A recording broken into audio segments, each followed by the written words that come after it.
Hare Krishna, devotees Pranam, எல்லாருக்கும் வணக்கம். இன்னைக்கு நம்ம சாப்டர் 12 பார்க்க போறோம், பக்தி யோகம்.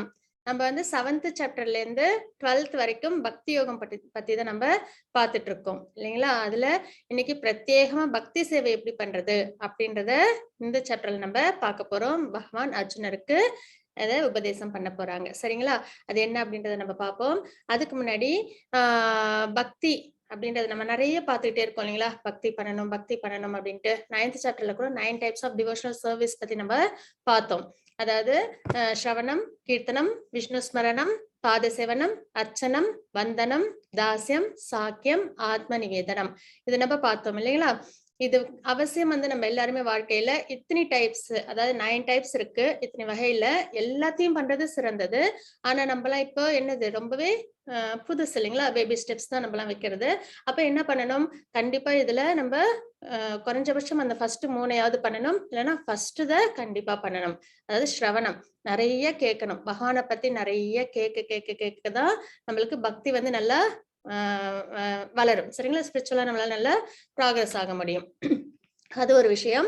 அதுக்கப்புறம் பக்தி எப்படி பண்றது அப்படின்றத ரூப கோஸ்வாமி சொல்லியிருக்காங்க. அதுக்கு ஒரு விஷயம் இருக்கு. என்ன அப்படின்னு பாத்தீங்கன்னா, ஏ ஃபார் ஆப்பிள் நம்ம குழந்தைகள் சொல்லி கொடுக்குற மாதிரி ஒரு A for association with devotees அப்படின்றத நம்ம தெரிஞ்சுக்கணும். அதாவது எப்பயுமே பக்தர்களோட சங்கத்துல இருக்கணும், தூய பக்தர்கள் சங்கம், அது ரொம்பவே முக்கியம்.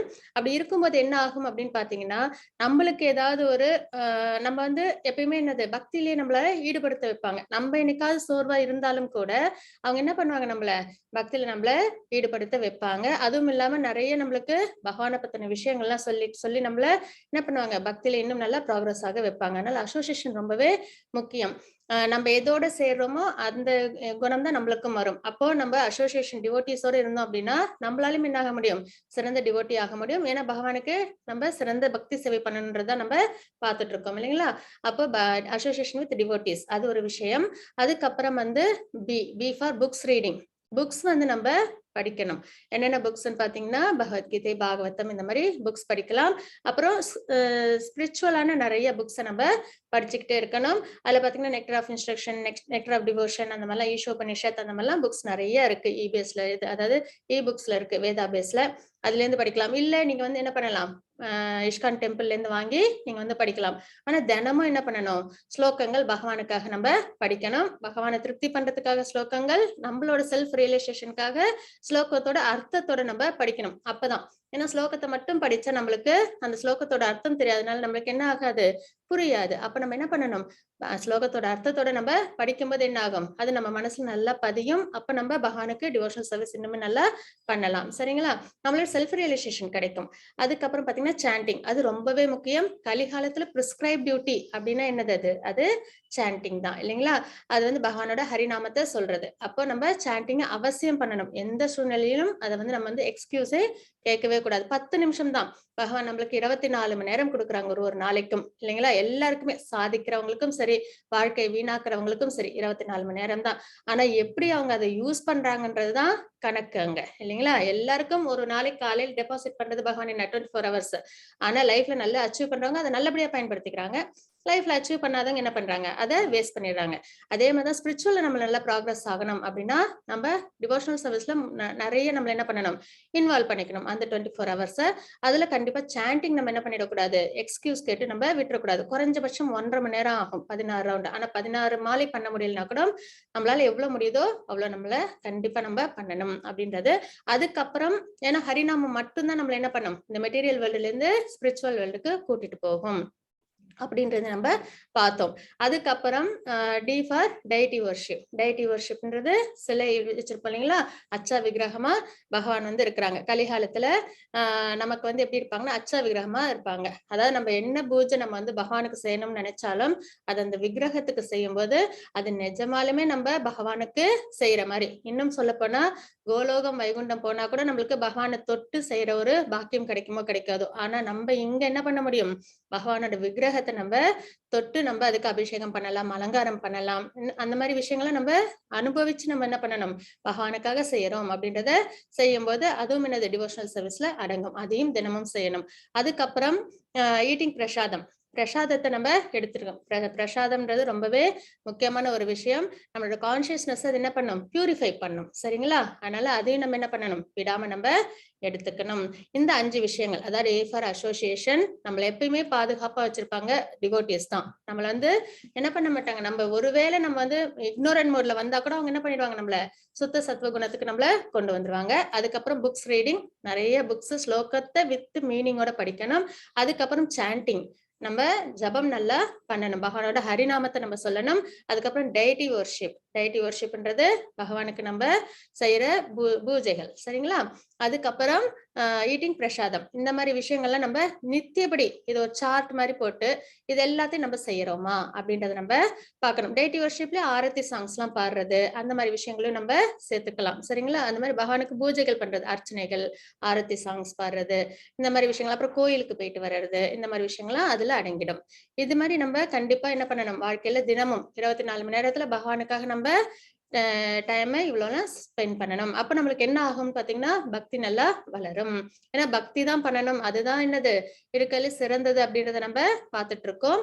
அப்ப பக்தி யோகத்துல இதுக்கப்புறம் நம்ம என்ன தெரிஞ்சுக்க போறோம் அப்படின்றத நம்ம பார்க்கலாம்.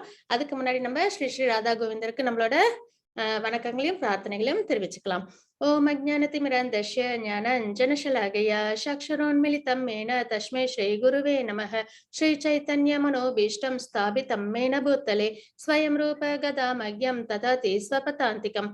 வந்தேகம் ஸ்ரீகுரு ஸ்ரீயுத பதகமலம் ஸ்ரீகுருன் வைஷ்ணவாம்ச ஸ்ரீரூபம் சாக்ரஜாதம் சஹன ரகுநாதான்விதம் தம் சஜீவம் சாத்வைதம் சாவதூதம் பரிஜன சகிதம் கிருஷ்ண சைத்தன்ய தேவம் ஸ்ரீ ராதா கிருஷ்ண பாதான் சஹன லலிதா ஸ்ரீ விஷாகான்விதாம்ச. हे कृष्णा करुणा सिंधु दीनबंधो जगतपते गोपेश गोपिका कांत राधा कांत नमस्ते. तप्त कांचन गौरांगी राधे वृंदावनेश्वरी वृषभानुसुदे देवी प्रणमामि हरिप्रिये. वाञ्छाकल्पतरुपस्य कृपा सिन्धुभयेव च पतितानां पावनेभ्यो वैष्णवेभ्यो नमो नमः. जय श्री कृष्ण चैतन्य प्रभु नित्यानंद श्री अद्वैत गदाधर श्रीवासादि गौर भक्त वृंद. हरे कृष्णा कृष्ण कृष्ण हरे हरे, हरे राम राम राम हरे हरे. ओम नमो भगवते वासुदेवाय, ओम नमो भगवते वासुदेवाय, ओम नमो भगवते वासुदेवाय. ஹரே கிருஷ்ண டிவோட்டிஸ், இன்னைக்கு நம்ம சாப்டர் 12 பார்க்க போறோம். அதுக்கு முன்னாடி அத்தியாயம் 11 சுருக்கம் என்ன அப்படின்றத நம்ம பார்த்துடலாம். அதுல என்ன இருக்கு அப்படின்னு பாத்தீங்கன்னா, அத்தியாயம் 11ல நம்ம என்ன பார்த்தோம், யுனிவர்சல் ஃபார்ம் பார்த்தோம் இல்லைங்களா? அதாவது பகவானோட விஸ்வரூப தரிசனம் நேத்தி நம்ம பார்த்தோம். அதுல என்னென்ன ஸ்லோகங்கள் என்னென்ன பார்த்தோம் அப்படின்றத ஒரு தடவை ரீகேப் பண்ணிக்கலாம். அர்ஜுனா தனது யுனிவர்சல் வடிவத்தை காட்டும்படி கிருஷ்ணரிடம் கோருகிறார். அது வந்து 11.1 to 11.4 வரைக்கும் நம்ம பார்த்தது. திருஷ்டும் இச்சாமிதே ரூபம் அப்படின்ற ஸ்லோகத்தின் மூலியமா நம்ம தெரிஞ்சுக்கலாம். அதாவது அர்ஜுனர் என்ன பண்ணாங்க, 10th சாப்டர் முடியும் போது என்னோட ஒரு சிங்கிள் பிராக்மெண்ட்ல நான் இந்த உலகத்தை தாங்குறேன் அப்படின்றத பகவான் சொன்னாங்க இல்லைங்களா? அந்த வடிவத்தை நான் பார்க்கணும் அப்படின்றத அர்ஜுனர் வந்து பகவான் கிட்ட கேட்டாங்க. அதுதான் ஃபர்ஸ்ட் 4 ஸ்லோகத்துல நம்ம பாக்குறோம். அதுக்கப்புறம் பகவான் கிருஷ்ணர் தனது உலகளாவிய வடிவத்தை விவரிக்கின்றார். அதுக்கப்புறம் அந்த யூனிவர்சல் ஃபார்மை பத்தி பகவான் என்ன பண்றாங்க, விவரமா அர்ஜுனருக்கு சொல்றாங்க. சரிங்களா? அதான் பகுனி அதிருஷ்ட பூர்வாணி அப்படின்ற ஸ்லோகத்தின் மூலியமா நம்ம பாக்குறோம். யுனிவர்சல் வடிவத்தின் அர்ஜுனனின் பார்வை, அந்த யுனிவர்சல் வடிவம் எப்படி வந்து இருக்கு அப்படின்றத அதை அர்ஜுனர் பாக்குறாங்க இல்லைங்களா? அது பார்த்து அந்த எக்ஸ்பீரியன்ஸ் அவங்க பார்க்கும்போது அவங்களுக்கு என்ன ஏற்படுது, என்ன மாதிரி எக்ஸ்பீரியன்ஸ் ஏற்படுது, அதெல்லாம் வந்து நம்ம தெரிஞ்சுக்கிட்டோம். அநேக பூத தர்ஷனம் அது எப்படிலாம் இருந்தது, ரொம்ப கலர்ஃபுல்லா இருந்தது, ரொம்ப எல்லாம் நிறைய தலைகளோட நிறைய கை கால்களோட எல்லாமே சித் அச்சித் எல்லாம் சேர்ந்து தேவர்கள் எல்லாம் இருந்து எல்லாமே கம்ப்ளீட்டா இந்த மெட்டீரியல் உலகம் எப்படி இருக்கும்னு பார்க்க விருப்பப்பட்டாங்களோ அதுல என்னெல்லாம் இருக்கோ அது எல்லாமே அது பகவானோட உருவத்துல பார்த்தாங்க இல்லைங்களா? அதுக்கப்புறம் அர்ஜுனரின் யுனிவர்சல் வடிவத்தின் அனுபவம், அவங்களோட அனுபவத்தை அவங்க சொன்னாங்க. அது வந்து 11.15 to 31 வரைக்கும் நம்ம பார்த்தோம். திருத்தின விந்தாமி ஷமாம்ச விஷ்ணு அப்படின்ற ஸ்லோகத்தின் மூலியமா கிருஷ்ணாவின் பதில். அதுக்கப்புறம் பகவான் கிருஷ்ணர் அவங்களுக்கு அர்ஜுனருக்கு ஒரு சில விஷயங்கள் உபதேசம் பண்றாங்க. அது வந்து 11.32 to 34. கலோஸ்மி லோகா ஷய கிருத் பிரவ்ருதோ அப்படின்ற ஸ்லோகத்தின் மூலமா நம்ம பார்த்தோம். அர்ஜுனரின் ஜபம். அதுக்கப்புறம் என்னாச்சு, யூனிவர்சல் ஃபார்ம் பார்த்த உடனே அர்ஜுனருக்கு ஒரு சில பயங்கள்லாம் ஏற்பட்டுச்சுங்களா, மனசுல குழப்பம், அதுக்கப்புறம் மனம் என்னது தெளிவா இல்லாம இருந்தது. இந்த மாதிரி விஷயங்கள்லாம் ஏற்பட்ட உடனே அவங்க என்ன பண்றாங்க, பகவானுக்கு பிரேயர் சொல்ல ஆரம்பிச்சிடுறாங்க. அவங்களோட மாதுரிய பக்தி என்னவா மாறுது, ஐஸ்வர்ய பக்தியா மாறுது. அதுதான் நம்ம 11.35 to 46 வரைக்கும் பார்த்தோம்.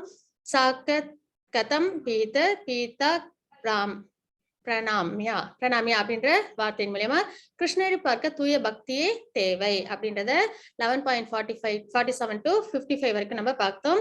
பக்தியா து அனன்ய சக்கிய, அதாவது கிருஷ்ணரை நம்ம அதாவது பகவான எந்த ஒரு உருவத்துல பார்க்கணும்னாலும், யூனிவர்சல் ஃபார்மா இருக்கட்டும், இல்ல 400 ஃபார்மா இருக்கட்டும், இல்ல 200 ஃபார்மா இருக்கட்டும், எது ஒண்ணுத்துல பார்க்கணும்னாலும் அதுக்கு என்ன தேவை, தூய பக்தி தான்.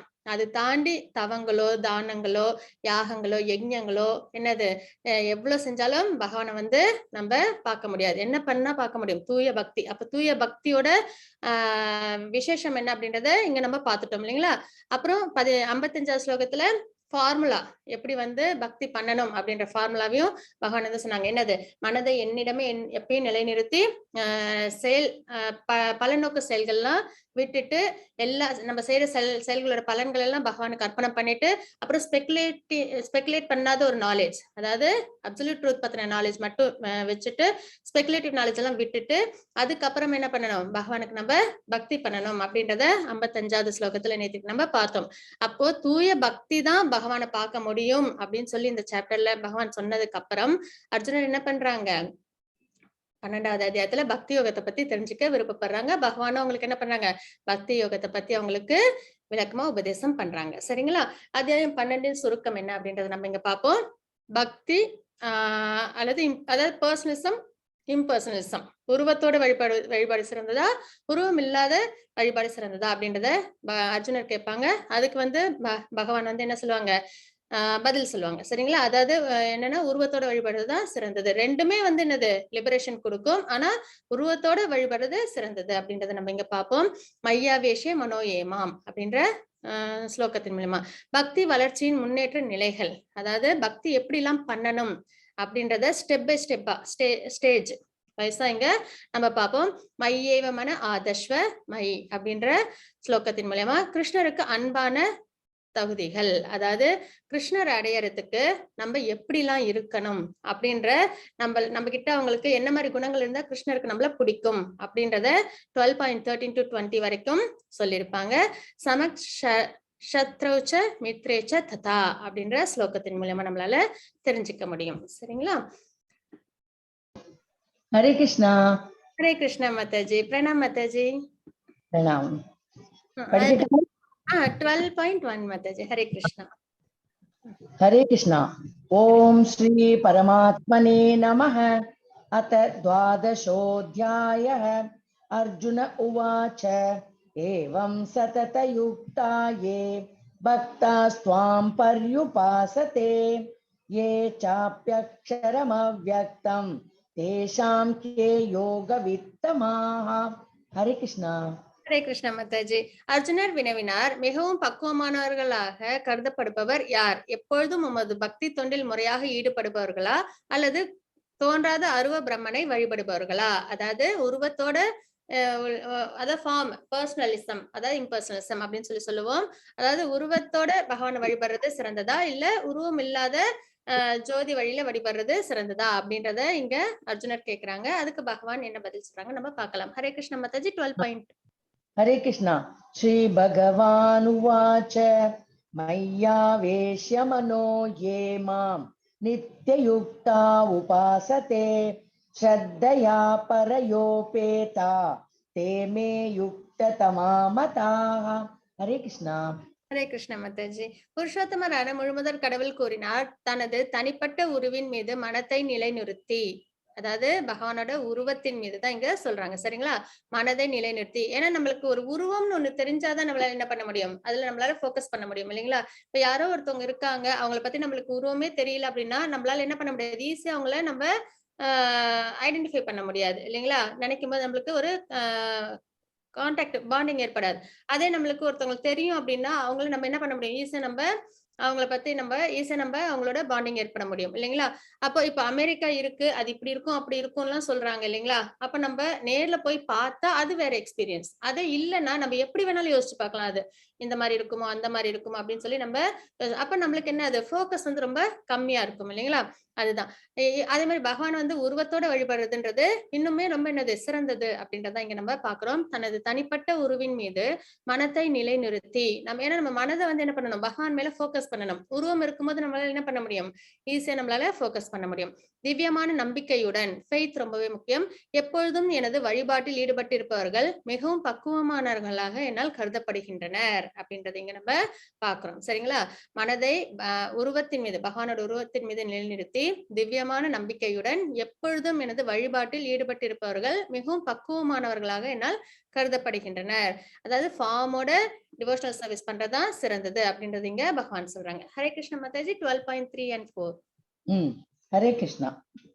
ये त्वक्षरमनिर्देश्यम् अव्यक्तं पर्युपासते सर्वत्र गमचिन्त्यं च कूटस्थमचलं ध्रुवं सन्नियं येन्द्रियग्रामं सर्वत्र समबुद्धयः ते प्राप्नुवन्ति मामेव सर्वभूतहिते रताः.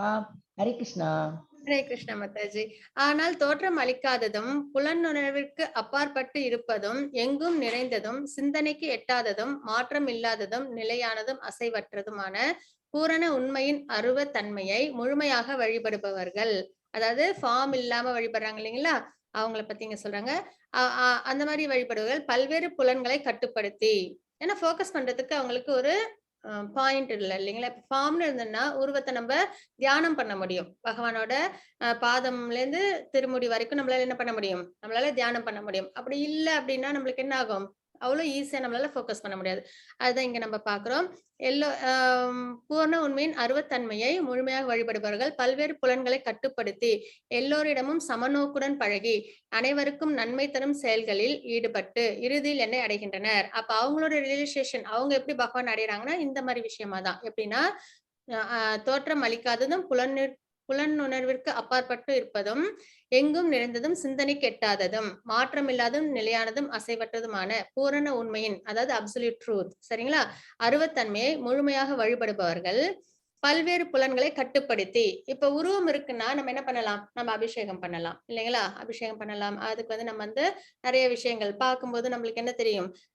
நம்மளுக்கு தியானம் பண்ணும்போது நம்மளுக்கு பகவானோட உருவம் தெரியும். ஆனா வந்து அப்ப நம்மளோட புலன்கள் என்ன ஆகுது? பகவான் மேல என்கேஜ் ஆகுது. ஆனா இப்போ உருவம் இல்லாத பட்சத்துல என்ன ஆகுனா புலன்கள் நம்ம கண்ட்ரோல் தான் பண்ண முடியும். என்கேஜ் பண்றதுக்கு ஃபார்ம் இல்ல இல்லைங்களா? அதனால கண்ட்ரோல் பண்றோம்.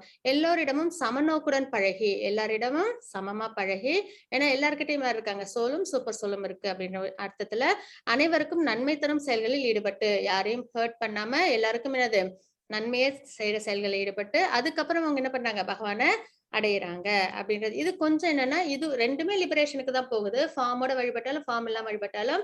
ஆனா ஃபார்மோட வழிபடும் போது நம்மளால ஈஸியா நம்மளுக்கு ஃபால் டவுன் ஆவது கிடையாது. ஏன்னா நம்ம சென்சஸ் எல்லாம் என்னது ரொம்ப ஆக்டிவா இருக்கும். அது எல்லாமே பகவான் மேல நம்ம என்கேஜ் பண்றோம். அதனால நம்மளுக்கு ஃபால் டவுன் ஏற்படாது.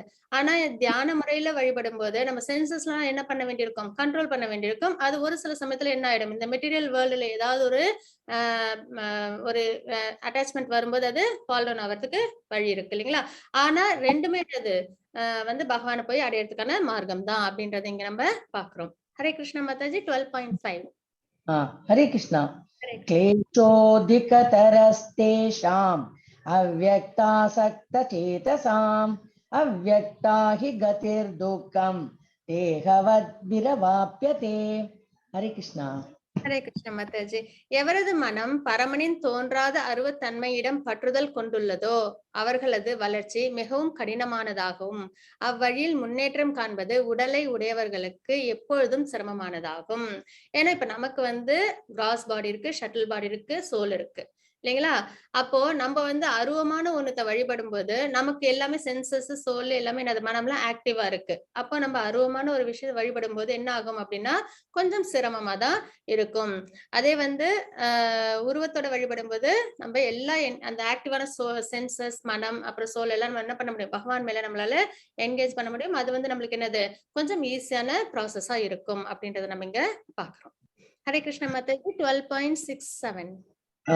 हरे कृष्णा ये तु सर्वाणि कर्माणि मयि सन्नयस्य मत्पराः अनन्येनैव योगेन मां ध्यायन्त उपासते तेषामहं समुद्वर्ता मृत्युसंसारसागरात् भवामि न चिरात् पार्थ मय्यावेशितचेतसाम् हरे कृष्णा ஹரே கிருஷ்ண மாதாஜி. ஆனால் தங்களது எல்லா செயல்களையும் எனக்காக துறந்து பிறழாமல் என் மீது பக்தி செலுத்தி எனது பக்தி தொண்டில் ஈடுபட்டு பக்தி தொண்டு தான் இருக்கலே சிறந்தது. பக்தி தான் இருக்கலே சிறந்தது. சரிங்களா? ஈடுபட்டு எப்பொழுதும் என் மீது தியானம் செய்து பகவானோட ஃபார்ம் மேல தியானம் பண்ணணும். அந்த தியானமே வந்து நல்ல ஒரு சீனியர் டிவோட்டிஸ் எல்லாம் சொல்லும்போது கேட்கும்போது பாதத்திலேருந்து திருமுடி வரைக்கும்னும் போது அந்த பாதம் எப்படி இருக்கும்? பாதத்துல பாத்தீங்கன்னா ஒரு சில அடையாளங்கள் இருக்கும். பகவானோட பாதம் வந்து சங்கு, சக்கரம், அப்புறம் வந்துட்டு கோதுமை பயிரோட இது, அதுக்கப்புறம் வந்து குடை, அந்த மாதிரி வந்து என்னது சூரியன், சந்திரன் இந்த மாதிரி அடையாளங்கள்லாம் இருக்கும். அதெல்லாம் நினைக்கும் போது நம்மளுக்கு என்ன ஆகுது? பகவானோட திருப்பாதம் நம்மளால நினைக்க முடியுது. அதுக்கப்புறம் அதே மாதிரி என்ன பண்ணுவோம்னா அப்படியே மேல கொஞ்சம் கொஞ்சமா மேல வரைக்கும் நம்ம நாபில இருந்து அதுக்கப்புறம் வந்து திருமார்புல பாத்தீங்கன்னா ஸ்ரீவத்சம் அந்த மாதிரிலாம் இருக்கு இல்லைங்களா? கௌஸ்துபம், அப்புறம் வந்து முனியோட பாத அடையாளம் இந்த மாதிரிலாம் இருக்கும். அதெல்லாம் அப்படியே தியானம் பண்ணிட்டு அதுக்கப்புறம் அப்படியே திருமுகம் போயிட்டு அவங்களோட தாமரை கண்கள், தாமரை வாய், இது இதழ்கள் அப்படின்னு சொல்லிட்டு நம்ம கிரீடம் வரைக்கும் நம்ம பண்ணும்போது என்ன ஆகும்னு பாத்தீங்கன்னா நம்மளுக்கு வந்து அந்த போக்கஸ் வந்து நிலையா பகவான் மேல நிலைச்சு நிக்க முடியும். அப்ப என்ன செய்யணும்? என் மீது தியானம் செய்து அப்படின்றத இங்க நம்ம பாக்குறோம். அதுக்கப்புறம் தங்களது மனங்களை எண்ணில் நிறுத்தி அப்ப இந்த மாதிரி நினைக்கும் போது என்ன ஆகும்? நம்ம சாண்டிங் பண்ணும்போதும் விஷ்ணு ஸ்மரணம் அப்படின்னு சொல்றோம் இல்லையா? அப்ப பகவானோட உருவத்தை நம்ம என்ன பண்ணணும்? மனசுல நிலை நிறுத்திக்கணும். இல்லைன்னா ஷியாமசுந்தர் ஃபார்மா இருக்கட்டும், இல்லைன்னா 400 சங்கு சக்கர கதாபத்மமா இருக்கட்டும். ஏதோ ஒரு ஃபார்ம்ல வந்து நம்ம என்ன பண்ணணும்? பகவானை தியானம் பண்ணியே நம்ம வந்து சாண்டிங் பண்ணும்போது நம்மளால என்ன பண்ண முடியும்? பகவான் மேல நம்மளால சென்சஸையும் மனதையும் நம்மளால நிலைநிறுத்த முடியும். அப்படிதான் என்ன பண்ணணும்? தியானம் பண்ணணும் அப்படின்றத நம்ம இங்க பாக்குறோம். அதாவது என்னன்னா தங்களது எல்லா செயல்களையும் எனக்காக செயல்கள் எதுவுமே என்னது நம்மளோட ஓன் சென்ஸ்க்காக இல்லாம பகவானுக்காக இருக்கணும். எனக்காக துறந்து பிறழாமல் என் மீது பக்தி செலுத்தி எனது பக்தி தொண்டில் ஈடுபட்டு எப்பொழுதும் என் மீது தியானம் செய்து தங்களது மனங்களை என்னில் நிறுத்தி எவரெல்லாம் என்னை வழிபடுகிறார்களோ இந்த மாதிரி யாரெல்லாம் பகவானை வழிபடுகிறார்களோ பிரித்தாவின் மகனே அவர்களை பிறப்பு இறப்பு என்னும் கடலில் இருந்து உடனடியாக காப்பாற்றுபவனாக நான் இருக்கின்றேன். யார் ஒருத்தவங்க இந்த மாதிரி இருக்காங்களோ அவங்களை என்ன பண்றாங்க பகவான்? பிறப்பு இறப்பு அப்படின்ற இந்த சம்சார சாகரம் அப்படின்னு சொல்லுவாங்க. இதுல வந்து என்னது நிறைய கஷ்டங்கள் இருக்கு இல்லைங்களா? அதை நம்ம ஆரம்பத்துல இருந்து பாத்துட்டு இருக்கோம். அப்ப அந்த மாதிரி ஒரு விஷயத்துல இருந்து என்ன பண்றாங்க பகவான்? நம்மள காப்பாத்துறாங்க அப்படின்றது இங்க சொல்றாங்க. ஹரே கிருஷ்ண மாதாஜி 12.8. हरे कृष्णा मय्येव मन आगस्त्व मयि बुद्धिं निवेशय निवसिष्यसि मय्येव अत ऊर्ध्वं न संशयः हरे कृष्णा ஹரே கிருஷ்ணா மாதாஜி. இந்த ஸ்லோகத்துல இருந்து வர கொஞ்சம் ஸ்லோகம் வரைக்கும், அதாவது 12.11 வரைக்கும் நம்ம என்ன பார்ப்போம் அப்படின்னு பாத்தீங்கன்னா பக்தியோட ப்ராசஸ், அதாவது என்ன மாதிரி பக்தி நம்ம பண்ணணும் அப்படின்றத பகவான் இங்க வந்து சொல்லியிருப்பாங்க. ஸ்டேஜஸ்னு சொல்லலாம் இது, சரிங்களா? அதுல நம்ம ஃபர்ஸ்ட் பகவான் என்ன கொடுக்குறாங்கன்னா அனன்ய பக்தியை பத்தி நம்மளுக்கு சொல்றாங்க. அனன்ய பக்தினா அன்அலாய்டு டிவோஷனல் சர்வீஸ், அதாவது பியூர் டிவோட்டிஸ், கோபாஸ் கோபிஸ் எல்லாம் இருக்காங்க இல்லைங்களா? அவங்கள மாதிரி இருக்கிறவங்க, அப்புறம் வந்துட்டு நாரத முனி, அந்த மாதிரி நிறைய ரிஷிகள்லாம் இருக்காங்க இல்லைங்களா? பியூர் டிவோட்டிஸ், அம்பரீஷ் மகாராஜ், துரு மகாராஜ், பிரகலாத் மகாராஜ், அந்த மாதிரி அவங்க எல்லாம் பண்ற மாதிரி அனன்ய பக்தி அதை வந்து நம்மளுக்கு சொல்றாங்க. அது எப்படி இருக்கும் அப்படின்னா முழுமுதற் கடவுளான என் மீது உனது மனதை நிறுத்தி உன்னுடைய முழு அறிவையும் இன்டெலிஜென்ஸ், சரிங்களா, என்னில் ஈடுபடுத்துவாயாக. இவ்வாறு நீ எப்பொழுதும் என்னிலேயே வாழ்வாய் என்பதில் ஐயமில்லை. மனதை பகவான் மேல, ஏன்னா நம்ம ஷட்டில் பாடி என்ன இருக்கு? ஷட்டில் பாடின்றது எதால என்ன என்னென்ன விஷயங்கள் இருக்குன்னா மைண்டு, இன்டெலிஜென்ஸ், ஃபால்ஸ் ஈகோ. நம்மளது வந்து கிராஸ் பாடி வந்து இந்த பஞ்சபூதங்கள் தான் இல்லைங்களா? அது வந்து ஈஸியா நம்மளால ஓரளவு நம்மளால கிராஸ் ஓவர் பண்ணிட முடியும். இப்ப விரதம் கூட இருக்கிறோம்னால நம்மளால அது வந்து கொஞ்சம் ஈஸியா நம்மளால பண்ணிட முடியும். ஆனால் இந்த இது இருக்கு இல்லைங்களா? Mind, intelligence, false ego, subtle body அந்த நேச்சர் தான் என்னன்னா ரொம்பவே ஸ்ட்ராங்கா நம்மள என்ன பண்ணும்? மெட்டீரியல்ல என்கேஜ் ஆகும். ஃபால்ஸ் ஈகோன்றது அகங்காரம். அதுக்கப்புறம் இன்டெலிஜென்ஸ்ன்றது பகவான பத்தி நினைக்கணும் அப்படின்றத வந்து எடுத்து சொல்றது. அதுக்கப்புறம் வந்து மனம். மனம் எப்பயுமே என்னது நம்ம 6th சாப்டர்ல இருந்து பார்த்துட்டு இருக்கோம். அது என்னது கண்ட்ரோலே பண்ண முடியாத ஒரு விஷயம் இல்லைங்களா? இதுதான் ரொம்ப சேலஞ்சிங்கா இருக்கும் நம்மளுக்கு பக்தி பண்ணும்போது. அப்போ அதெல்லாத்தையும் என்ன பண்ணணும்? உனது மனத்தை நிலைநிறுத்தி உன்னுடைய முழு அறிவையும் எண்ணில் ஈடுபடுத்துவாயாக. இவ்வாறு நீ எப்பொழுதும் எண்ணிலேயே வாழ்வாய் என்பதில் ஐயமில்லை அப்படின்றது இங்க பகவான் சொல்றாங்க. எப்போ ஒருத்தவங்க இன்டெலிஜென்ஸ பயன்படுத்தி மனத்தை பகவான் மேல நிறுத்துறாங்களோ அவங்க என்ன பண்றாங்க? அனன்ய பக்தியில இருக்காங்க அப்படின்றது அர்த்தமாகும். அனன்ய பக்தியில இருக்கும்போது சோலும் அதுக்கப்புறம் நம்ம மனமும் என்னது தூய்மைப்படுத்தப்படும். அன்அலாய்டு டிவோஷனல் சர்வீஸ் அப்படின்றதுதான் நம்ம இங்க பாக்குறோம். சரிங்களா? ஹரே கிருஷ்ண மாதாஜி 12.9. ஒரு நிமிஷம். ஹரே கிருஷ்ணா. ஹரே ஹரே கிருஷ்ணா. ஹரே கிருஷ்ண. அத சித்தம் சமாதாத்தும் ந சக்னோஷி மயி ஸ்திரம் அபியாச யோகேன ததோ மாமிச்சாப்தும் தனஞ்சய. ஹரே கிருஷ்ணா. ஹரே கிருஷ்ண மாதாஜி. செல்வத்தை வெல்பவனான எனது அன்பு அர்ஜுனா, உனது மனத்தை என் மீது பிறழாத நிலைநிறுத்த முடியாவிடில், அதாவது ஃபர்ஸ்ட் சொன்னது அனன்ய பக்தி. அது வந்து கஷ்டமா இருக்கு, மனதை என்னால பகவான் மேல நிலைநிறுத்த முடியல அப்படின்னா அதுக்கு அடுத்தது என்ன அப்படின்னு பாத்தீங்கன்னா சாதனா பக்தி. சரிங்களா?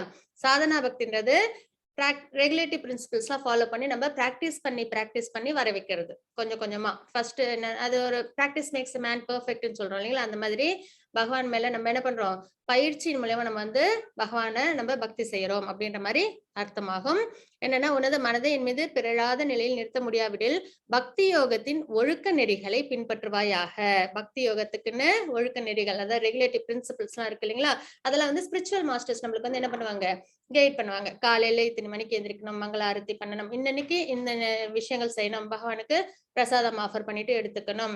அதுக்கப்புறம் வந்து இன்னும் நிறைய விஷயங்கள், அதாவது டிவோட்டிஸோட, அதாவது நம்ம டெம்பிள் வர்ஷிப்ல இருந்ததுன்னா அதுக்கு ஏத்த மாதிரி அதுக்கான ரூல்ஸ் அண்ட் ரெகுலேஷன்ஸ், அந்த மாதிரி விஷயங்கள் நிறைய நம்மளுக்கு என்னது வாழ்க்கையில தினப்படி நம்ம என்னென்னலாம் கடைபிடிக்கணும் அப்படின்றத அவங்க சொல்லுவாங்க.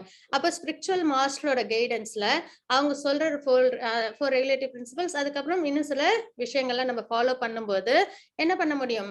நம்மளுக்கு அது கொஞ்சம் கொஞ்சமா நம்மளுக்கு அது ஒரு பழக்கத்தை கொண்டு வரும். பழக்கத்தை கொண்டு வந்து அதுலயே நம்மளுக்கு அப்புறம் என்ன ஆகும்? அதுவே ஒரு அனன்ய பக்தி நிலைக்கு நம்மள கொண்டு போய் சேர்க்கும் அப்படின்றத நம்ம இங்க பாக்குறோம். செல்வத்தை வெல்பவனான எனதன்பு அர்ஜுனா, உனது மனதை என் மீது பிறழாத நிலை நிறுத்த முடியாவிடில் பக்தி யோகத்தின் ஒழுக்க நெறிகளை பின்பற்றுவாயாக. என்னை அடைவதற்கான விருப்பத்தினை இதன் மூலம் விருத்தி செய்வாயாக அப்படின்றத நம்ம இங்க பாக்குறோம். இது செகண்ட் லெவல். சரிங்களா? ஃபர்ஸ்ட் அனன்ய பக்தி, ஸ்பான்டேனியஸ் லவ் பகவான் மேல. அதாவது எந்த ஒரு இதுவும் வேண்டாம், நம்மளுக்கு சாதனமும் ஒரு சப்போர்ட்டும் வேணாம். நம்மளே இயல்பா என்ன பண்ண ஆரம்பிச்சிடும்? மனது பகவான் மேல நிறுத்தி பக்தி செய்யறது அனன்ய பக்தி. அதே சாதனா பக்தின்றது நம்ம ஒரு சில ரூல்ஸ் அண்ட் ரெகுலேஷன்ஸ் எல்லாம் ஃபாலோ பண்ணி அது கொஞ்சம் கொஞ்சமா படிப்படியா நம்மள எங்க கொண்டு போகும்? அனன்ய பக்திக்கு நம்மள கொண்டு போகும். இது ரெண்டாவது டைப். சரிங்களா? ஹரே கிருஷ்ண மாதாஜி 12.10. ஹரே கிருஷ்ணா. ஹரே கிருஷ்ணா. அப்யாசேப்ய சமர்த்தோசி மத்கர்ம பரமோ பவ மதர்த்தமபி கர்மாணி குர்வன் சித்திம் அவாப்ஸ்யசி. ஹரே கிருஷ்ணா. ஹரே கிருஷ்ண மாதாஜி. பக்தி யோகத்தின் விதிகளை உன்னால் பயிற்சி செய்ய முடியாவிடில், அதாவது அந்த விதிகளையும் என்னால ஃபாலோ பண்ண முடியல, அதுவுமே எனக்கு சிரமமா இருக்கு. இப்ப காலையில எந்திரிக்கணும்னு சொல்றாங்கன்னு வச்சுக்கோங்க, நம்மள வந்து 5 o'clock எழுந்துச்சு பகவானுக்கு ஆரத்தி எல்லாம் காமிக்கணும்னு சொல்றாங்கன்னா அதுவும் வந்து என்னது ஒரு சில சமயம் நம்மளுக்கு கஷ்டமா இருக்கு அப்படின்னு தோணுச்சுன்னா எனக்காக மட்டும் செயலாற்ற முயல்வாயாக. அதுதான் நிஷ்காம கர்மயோகா. நம்ம கர்மயோகத்துல பாக்குறோம் இல்லைங்களா? நமக்குன்னு ஒரு விஷயம் இல்லாம பகவானுக்காக செய்யற செயல்கள். ஏனெனில் எனக்காக செயல்படுவதன் மூலம் நீ பக்குவ நிலைக்கு வந்தடைவாய் அப்படின்றத நம்ம இங்க பாக்குறோம். அதாவது இந்த டெம்பிள்ல வந்து ஒரு சில சப்போர்ட்டிவ் ஒர்க் எல்லாம் இருக்கும் இல்லைங்களா? அதெல்லாம் பண்றது. அதுக்கப்புறம் வந்து நம்ம டெம்பிள் கட்டுறாங்க, இல்ல கோயில் குளம் அந்த மாதிரிலாம் ஏதாவது செய்யறாங்கன்னா அதுக்காக பணம் கொடுக்கறது, அந்த மாதிரி விஷயம் வந்து இதுல வரும். அதாவது தனக்குன்னு எதுவும் இல்லாம மெட்டீரியல் சென்ஸ் கிராட்டிபிகேஷனுக்காக கேட்க மாட்டாங்க. அதே சமயத்துல பக்தி யோகமும் வந்து என்னது பகவானுக்கு அந்த அளவு ரொம்ப அனலாய் டிவோஷனல் சர்வீஸும் பண்ண முடியாம அப்படி இருக்கிறவங்க என்ன பண்ணுவாங்க, நிஷ்காம கர்ம யோகா. அவங்க செய்யற செயலை பகவானுக்காக செய்யறதா இருக்கும். இது வந்து 3வது நிலை. சரிங்களா? பக்தி யோகத்தின் விதிகளை உன்னால் பயிற்சி செய்ய முடியாவிடில் எனக்காக மட்டும் செயலாற்ற முயல்வாயாக. பகவானுக்காக செய்யற செயல்கள். சரிங்களா? ஏனெனில் எனக்காக செயல்படுவதன் மூலம் நீ பக்குவ நிலைக்கு வந்தடைவாய் அப்படின்றது இங்க பகவான் சொல்றாங்க. ஹரே கிருஷ்ண மாதாஜி. 9.27.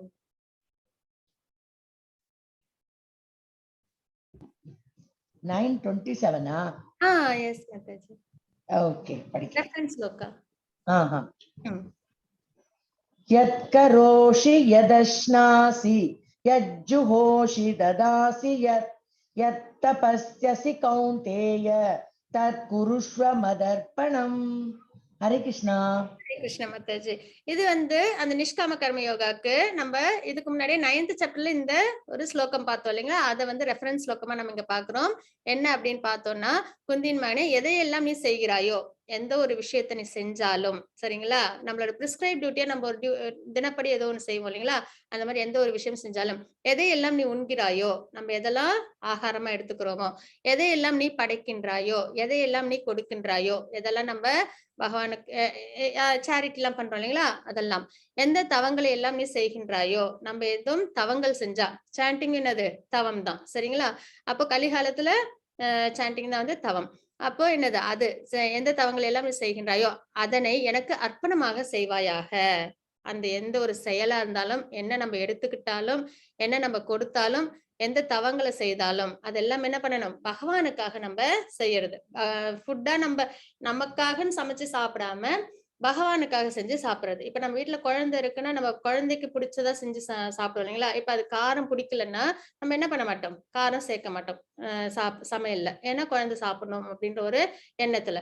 அதே மாதிரி நம்ம வந்து என்ன பண்ணணும், பகவானுக்காக எந்த ஒரு விஷயத்தையும் நம்ம என்ன பண்ணணும், நம்ம வீட்டுல ஒரு குழந்தையா பார்த்தோம் அப்படின்னா கூட பகவானுக்கு என்ன பிடிக்குமோ அதெல்லாம் நம்ம பார்த்து பார்த்து செய்யும் போது அப்பயும் அது என்ன ஆயிடுது, டிவோஷனல் சர்வீஸ் தான் ஆரம்பம். இந்த மாதிரி நம்ம கொஞ்சம் கொஞ்சமா செய்ய ஆரம்பிக்கும் போது அது என்ன எங்க கொண்டு போயிட்டு நம்ம சேர்த்துறோம், அனலாய் டிவோஷனல் சர்வீஸ்க்கு நம்மள கொண்டு போய் சேர்த்துறோம். இது வந்து 3வது டைப். சரிங்களா? அதாவது ஃபர்ஸ்ட் வந்து சாதனா பக்தி, அனன்ய பக்தி, அதுக்கப்புறம் அடுத்த லெவல் சாதனா பக்தி, ரூல்ஸ் அண்ட் ரெகுலேஷன்ஸ் நம்ம ஃபாலோ பண்ணி பண்றது. அதுக்கப்புறம் நிஷ்காம கர்மயோகா, அது என்னன்னா நம்ம பகவானுக்காக எந்த ஒரு செயலையும் செய்யறது அப்படின்றத நம்ம இங்க பாக்குறோம். அதுல பாத்தீங்கன்னா இப்போ டெம்பிள்லாம் இப்ப இஸ்கான் மேங்களூர்ல கூட டெம்பிள் கன்ஸ்ட்ரக்ஷன்ஸ் பண்ணிட்டு இருக்காங்க.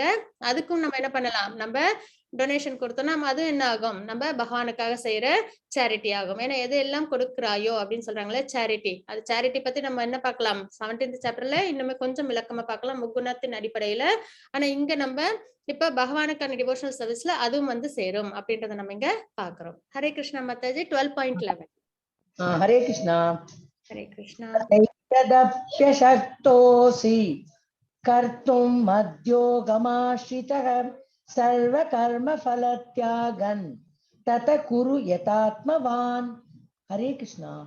ஹரே கிருஷ்ணா மாதாஜி.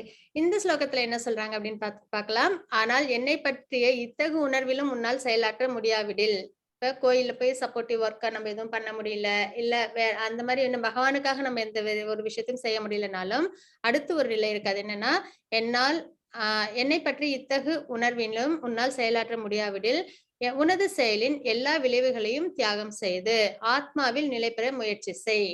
அதாவது பலனையும் எதிர்பார்க்க கூடாது. நம்ம இப்போ ஒரு பகவானுக்காக ஒரு இப்ப நம்ம சேரிட்டி பண்றோம், அது பகவான் கிருஷ்ணருக்கான டெம்பிள் கன்ஸ்ட்ரக்ஷன்ஸ்க்கு நம்ம கொடுக்குறோம். சரிங்களா?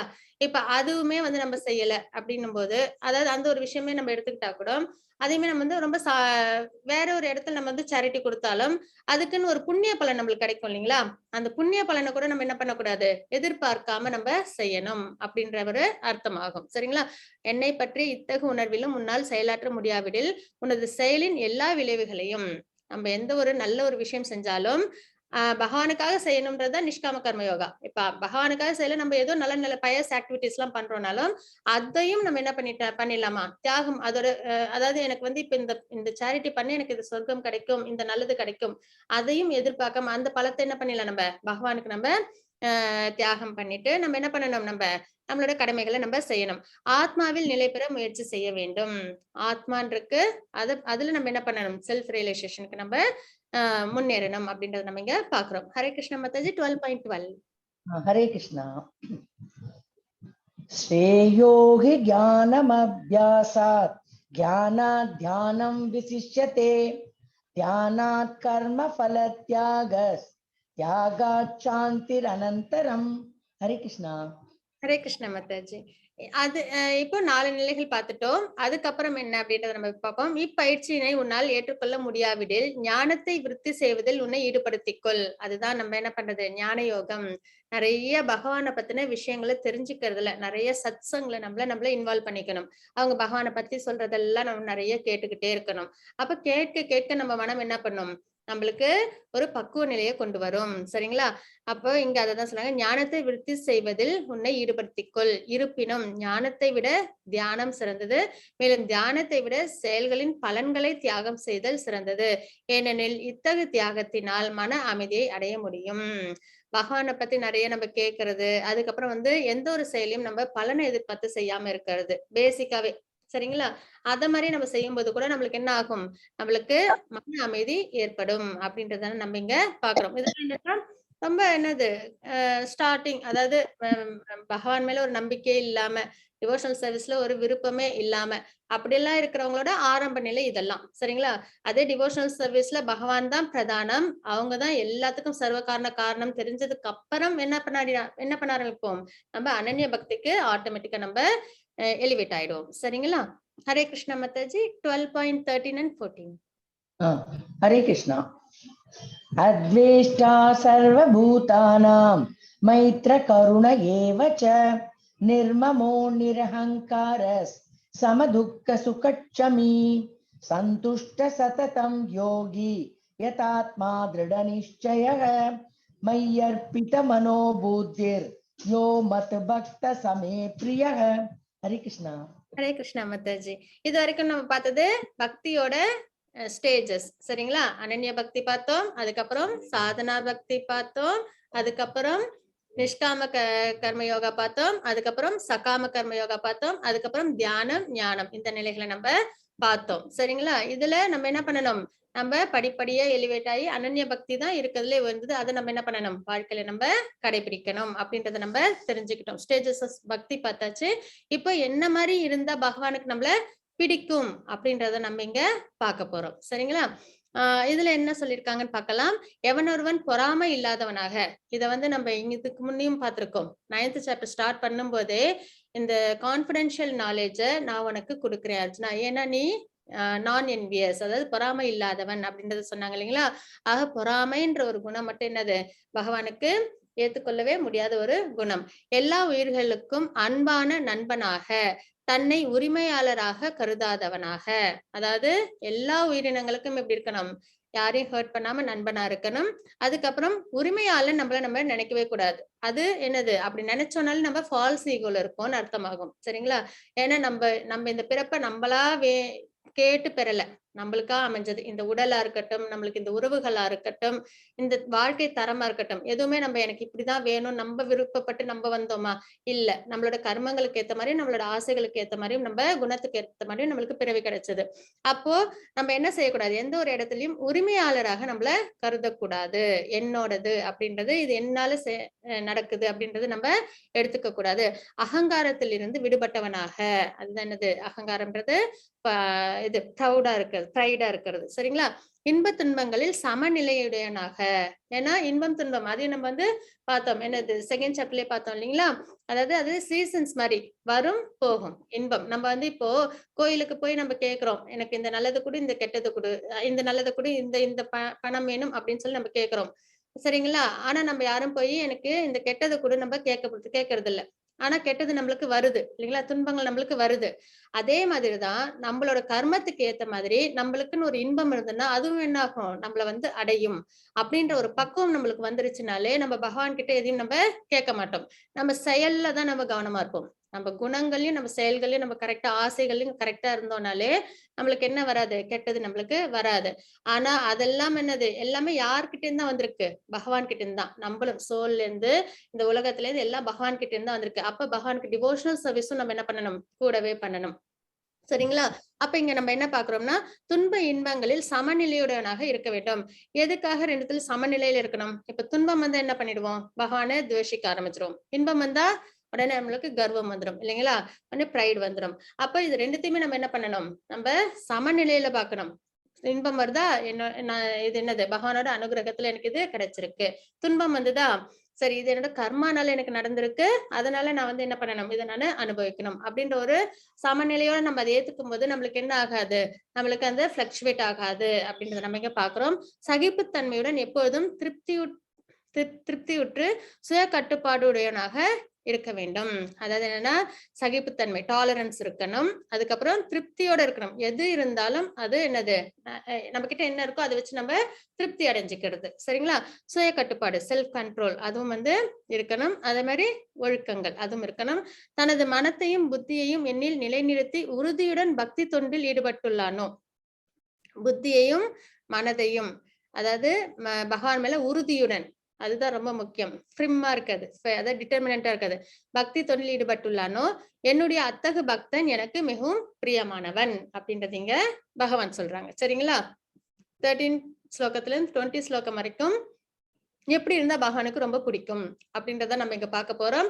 அப்ப நம்ம என்ன பண்ணணும்? அதை நம்ம கிட்ட வளர்த்துக்கணும். இது ரொம்பவே முக்கியமான ஒரு ஸ்லோகங்கள். 12th சாப்டர்ல எல்லா ஸ்லோகமும் வந்து ரொம்ப எல்லா ஸ்லோகமும் ஆழ்ந்த கருத்துக்கள் தான்.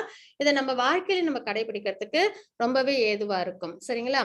அப்ப இதை வந்து நம்ம பகவானுக்கு பிடிக்கும் இந்த மாதிரிலாம் நம்ம இருந்தோம்னா மெட்டீரியல் வேர்ல்ட்லயும் நம்மளுக்கு எல்லாரையும் பிடிக்கும். ஐ மீன் நம்மள எல்லாருக்கும் பிடிக்கும். சரிங்களா? ஆனா எல்லாருக்கும் பிடிக்கணும்ன்றதுக்காக இல்ல, நமக்கே நம்ம வந்து கரெக்டா இருக்கணும்ன்றதுக்காக இந்த பழக்கங்களை நம்ம என்ன பண்ணணும்? நம்ம வாழ்க்கையில கடைபிடிக்கணும். என்னென்ன சொல்லியிருக்காங்க?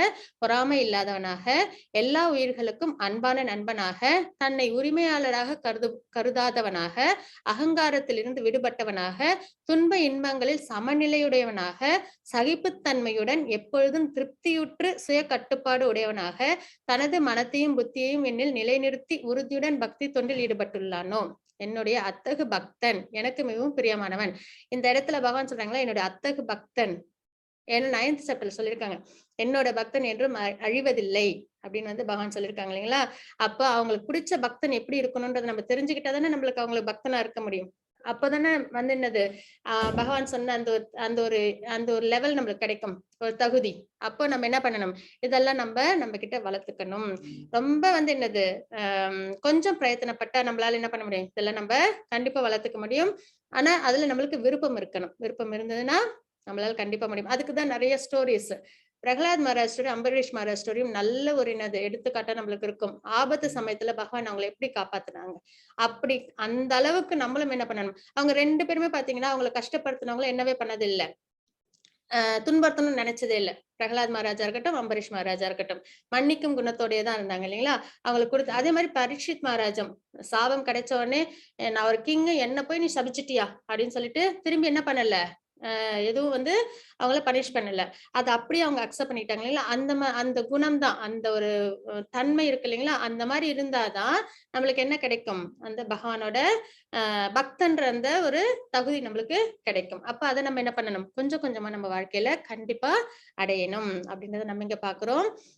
இங்க பாத்தீங்க அப்படின்னா சுதாமா ஸ்டோரி இருக்கு இங்க. எல்லார்கிட்டயும் அன்போட பழகணும் அப்படின்னு இங்க இருக்கு இல்லைங்களா? அதாவது அன்பான நண்பனாக இருக்க வேண்டும். அதுக்கு கிருஷ்ணர் வந்து கிருஷ்ணர் சுதாமா அந்த ஸ்டோரி கூட எல்லாருக்கும் ஓரளவுக்கு தெரியும் அப்படின்னு நினைக்கிறேன். சுதாமர் அப்படின்றவங்க 2 பேரும் கிருஷ்ணரும் சுதாமரும் என்ன பண்ணாங்கன்னா அவங்க குருகுலத்துல ஒன்னா படிச்சாங்க. சரிங்களா? சாந்தியப்ப முனி கிட்ட. அப்போ அவங்க 2 பேரும் வந்து குருகுலம் முடிச்சு கிருஷ்ணர் என்ன பண்ணாங்க? அவங்களோட கிங்டம்க்கு போயிட்டாங்க. அதுக்கப்புறம் சுதாமா அவங்களோட வீட்டுக்கு போயாச்சு. சுதாமா பிராமணர் இவங்க வந்து கிருஷ்ணர் வந்து அவங்களோட வீட்டுக்கு போயாச்சு. கிங்டம் போயாச்சு. அப்ப என்ன ஆச்சு? சுதாமா போனதுக்கு அப்புறம் அவங்களுக்கு வறுமை ரொம்பவே அவங்கள வந்து என்ன பண்ணுச்சு? கஷ்டப்படுத்துச்சு.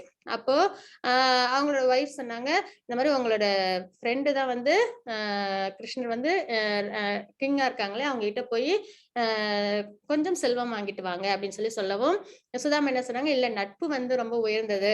அதை வந்து நான் வந்து ஒரு மெட்டீரியல் இதுக்காக நான் வந்து பயன்படுத்த மாட்டேன் அப்படின்னு சொல்லி ரொம்ப ஸ்திரமா இருந்தாங்க. ஆனா பிள்ளைகளும் ரொம்பவே கஷ்டப்பட்டாங்க சாப்பாடே கிடைக்காம.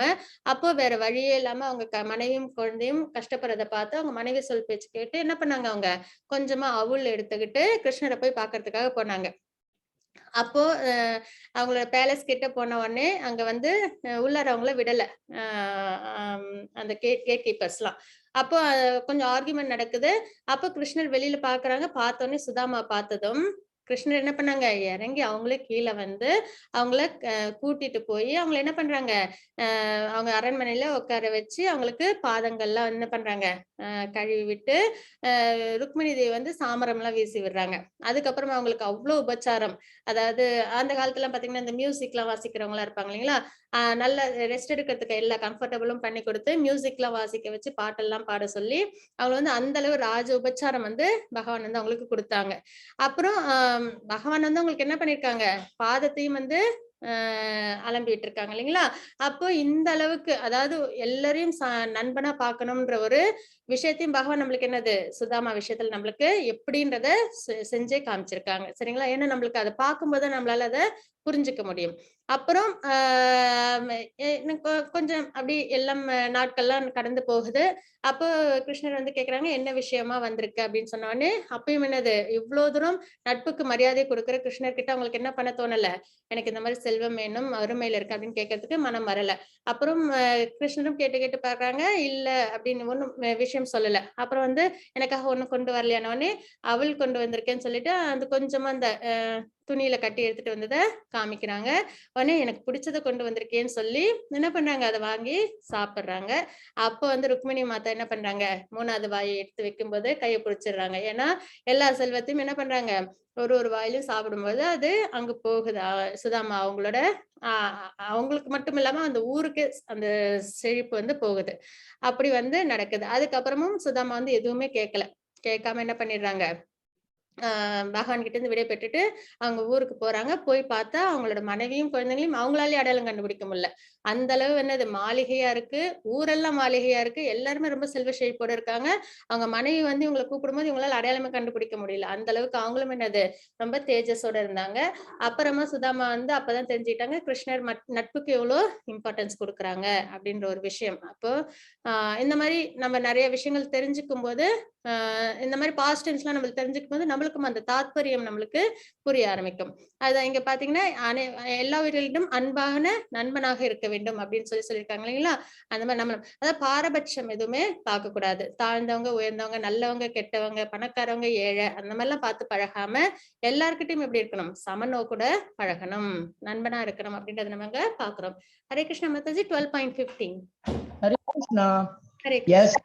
यस्मान्नो द्विजते लोको लोकान्नो द्विजते च यः हर्षामर्षभयोद्वेगैर् मुक्तो यस च मे प्रियः. हरे कृष्णा. ஹரே கிருஷ்ணா மாதாஜி. யாருக்கும் தொல்லை கொடுக்காமல், அதாவது யாரையும் போய் டிஸ்டர்ப் பண்ணாம, யாராலும் தொந்தரவு செய்யப்படாமல், தன்னையும் என்னது கிருஷ்ண பக்தியில இருக்கும்போது யாரும் நம்மளையும் டிஸ்டர்ப் பண்ணாம பாத்துக்கிறது இருக்கலே மிகப்பெரிய விஷயம். ஏன்னா நம்ம பக்தியில இருக்கணும்னு நினைச்சு நம்ம இருப்போம். ஆனா நம்மளை சுத்தி உள்ளவங்களோட கொஞ்சம் அந்த இக்னோரன்ட் மோட்ல இருக்கிறவங்கள நம்ம பழகிட்டோம்னா அவங்களோட அந்த ஆக்டிவிட்டிஸ் நம்ம என்ன பண்ணிடும், கிருஷ்ணர் பக்தியில நம்மள கொஞ்சம் ஹிண்டரன்ஸா வந்து அமைஞ்சிடும். அது நம்மளுக்கு என்ன பண்ணிடும், கொஞ்சம் சிரமத்தை கொடுத்துரும். அதனால யாராலும் தொந்தரவு செய்யப்படாமல், அதே மாதிரி யாருக்கும் தொல்லை கொடுக்காமல், நம்மளும் என்ன பண்ணக்கூடாது, யாருக்கும் தொல்லை கொடுக்காமல், இன்பம் துன்பம் பயம் மற்றும் ஏக்கம் இது எதுவுமே பகவானை வந்து முழுமையா நம்பி பக்தியில இருக்கிறவங்களுக்கு இருக்காது. என்னன்னா பயம் ஏக்கம் இதெல்லாம் இருக்காது. ஏன்னா அவங்களுக்கு தெரியும் பகவானுக்கு என்ன தெரியும், நம்மளுக்கு என்ன கொடுக்கணுமோ அது நம்மளுக்கு அவசியம் கிடைக்கும், பகவான் நம்மளுக்கு ப்ரொடெக்ஷனா இருக்காங்க அப்படின்ற அந்த ஒரு எண்ணத்திலேயே அவங்க என்ன பண்ண மாட்டாங்க, இந்த பயம் ஏக்கம் இதெல்லாம் அவங்க கிட்ட இருக்காது. இன்பம் துன்பம் பயம் மற்றும் ஏக்கத்தில் சமநிலையுடன் எவனொருவன் இருக்கின்றானோ அவன் எனக்கு மிகவும் பிரியமானவன் அப்படின்றத இங்க நம்ம பாக்குறோம். ஹரே கிருஷ்ணா. 12.16. हरे कृष्णा. अनपेक्ष सुचिर्दक्ष उदासीनो गतव्यतः सर्वारंभ परित्यागी यो मत भक्त समे प्रियः. हरे कृष्णा. ஹரே கிருஷ்ண மாதாஜி.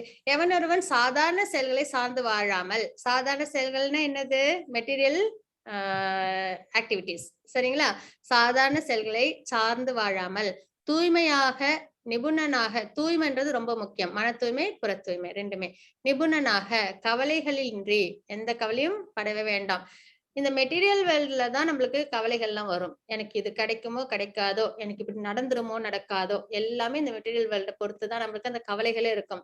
ஒன்ஸ் நம்ம ஸ்பிரிட் சோலு நம்ம வந்து டிவோஷனல் சர்வீஸ் பகவானுக்கு செய்யணும். பகவான் தான் சுப்ரீம் சோலு. நம்ம இருக்க வேண்டிய இடம் இது கிடையாது. நம்ம பகவான் லோகத்தை தான் நம்ம அடையணும்.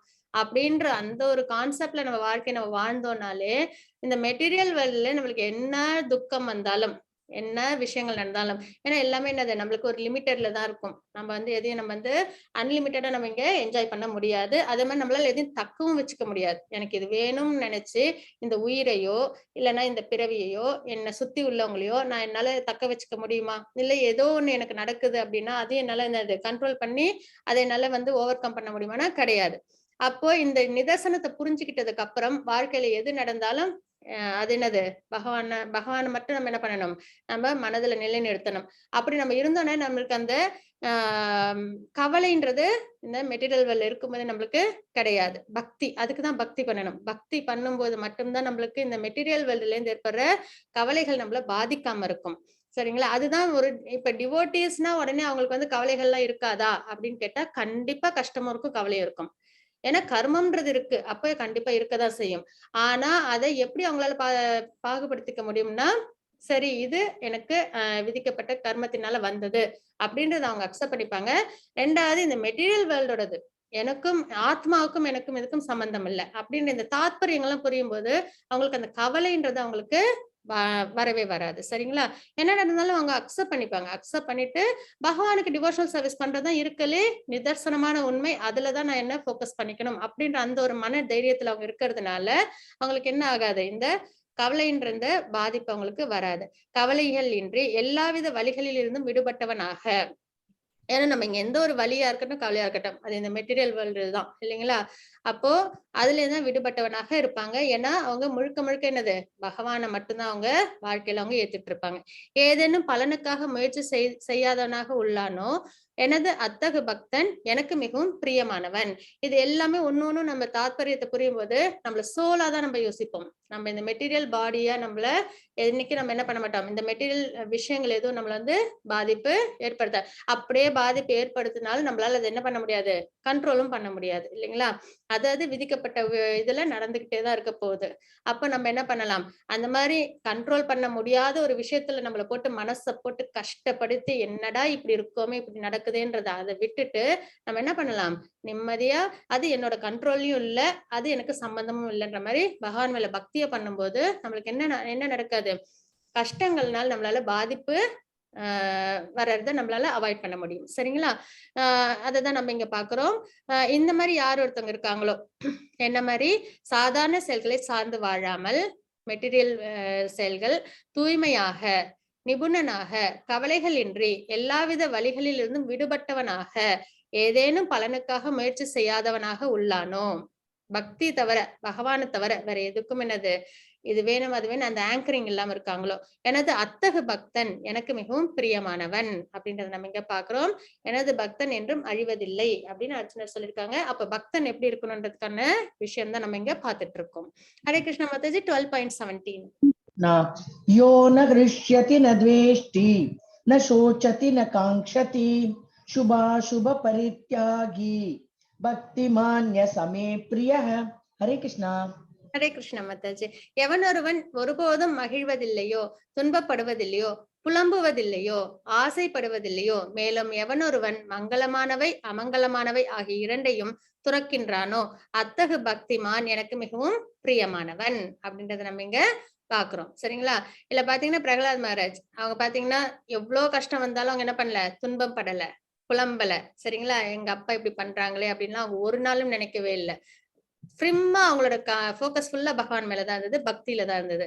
அப்போ என்ன ஒரு கஷ்டத்தையும் அவங்க என்ன பண்ணாங்க, ரொம்ப சர்வசாதாரணமா அவங்க ஹேண்டில் பண்ணிட்டாங்க. காரணம் பகவான் மேல இருந்த அந்த அசைக்க முடியாத நம்பிக்கை, அந்த பக்தி. இது ரெண்டும் தான் அவங்களை என்ன பண்ணுச்சு, எவ்வளவு பெரிய பெரிய ஆபத்துக்கள்லாம் அவங்களுக்கு வந்துச்சு இந்த மெட்டீரியல் வேர்ல்டுல இல்லைங்களா? அவங்க அப்பா என்ன நிறைய கஷ்டங்களை கொடுத்தாங்க இல்லைங்களா? அத்தனையும் அவங்களால என்ன பண்ண முடிஞ்சது, ஃபேஸ் பண்ண முடிஞ்சது.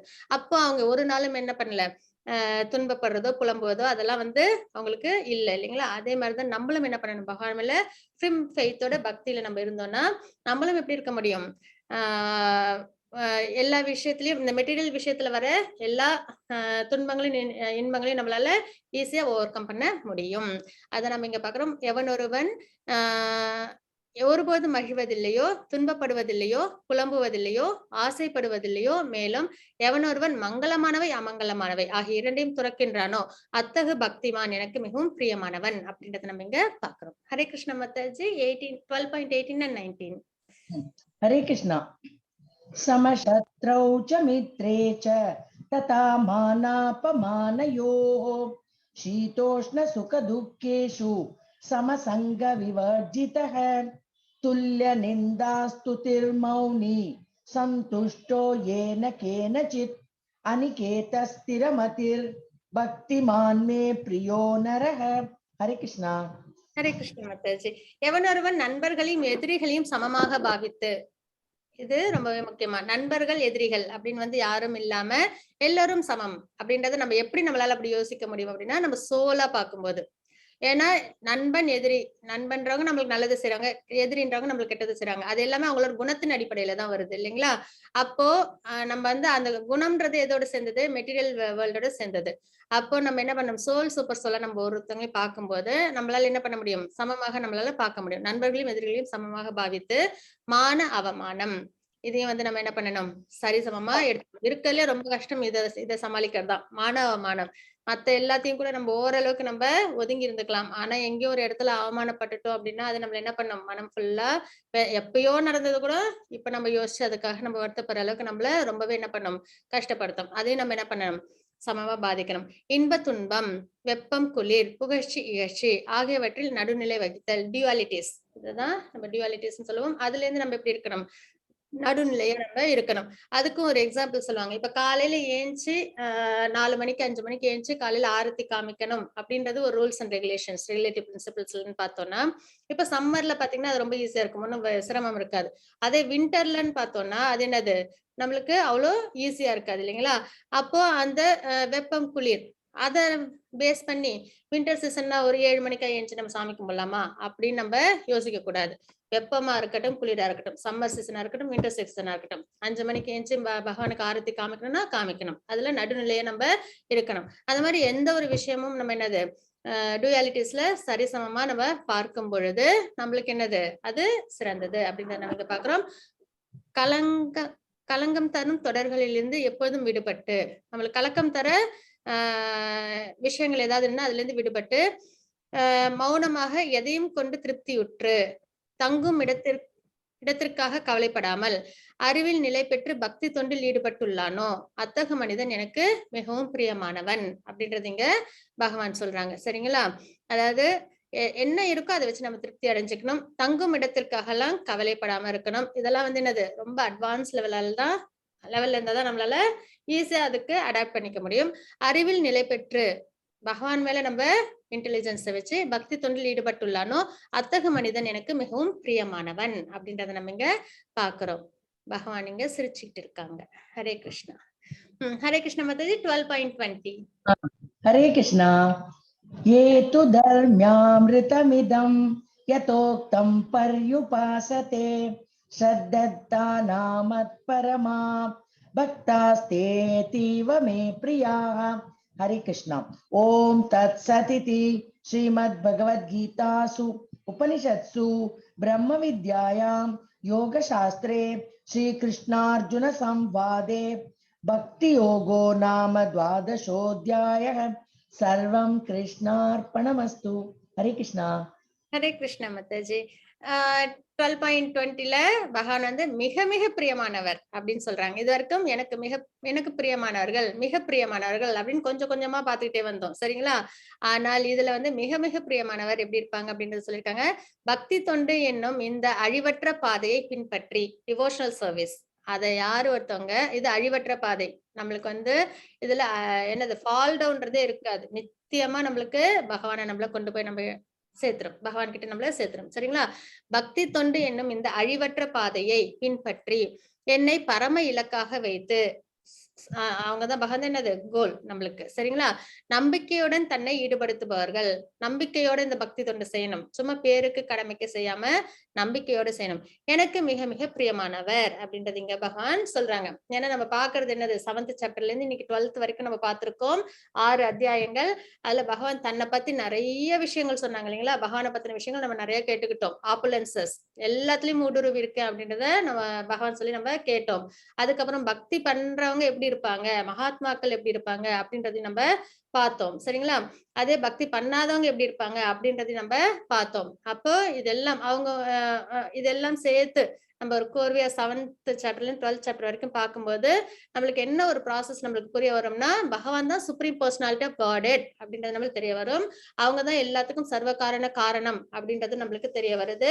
ஏன்னா 8th சாப்டர்ல நம்ம பார்த்தோம் இல்லைங்களா, இந்த மெட்டீரியல் வேர்ல்டு, இந்த ஸ்பிரிச்சுவல் வேர்ல்டு எல்லாம் என்னது யார்கிட்ட இருந்து வருது, பகவானால உருவாக்கப்பட்டது அப்படின்றத நம்ம தெரிஞ்சுக்கிறோம் இல்லைங்களா? அப்ப இது எல்லாத்தையும் சேர்ந்து நம்ம யோசிச்சு பார்க்கும்போது பகவானுக்கு பக்தி தொண்டு செய்யறதுதான் இருக்குல்ல என்னது மிகவும் சிறந்த மார்க்கம்.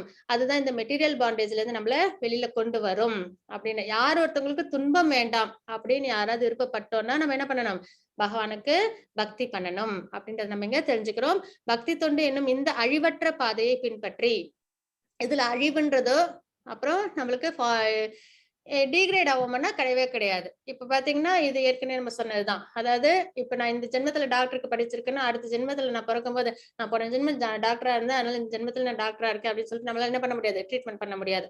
ஆனால் பக்தி மட்டும் நம்ம எந்த ஜென்மத்துல எப்படி பண்றோமோ அதுல இருந்தே தான் நம்மளுக்கு என்னது அடுத்த ஜென்மத்துல நம்மளுக்கு எலிவேட் ஆகும். ஏன்னா அது சோலுக்கு சம்பந்தப்பட்ட விஷயம், உடம்புக்கு சம்பந்தப்பட்ட விஷயம் கிடையாது பக்தி.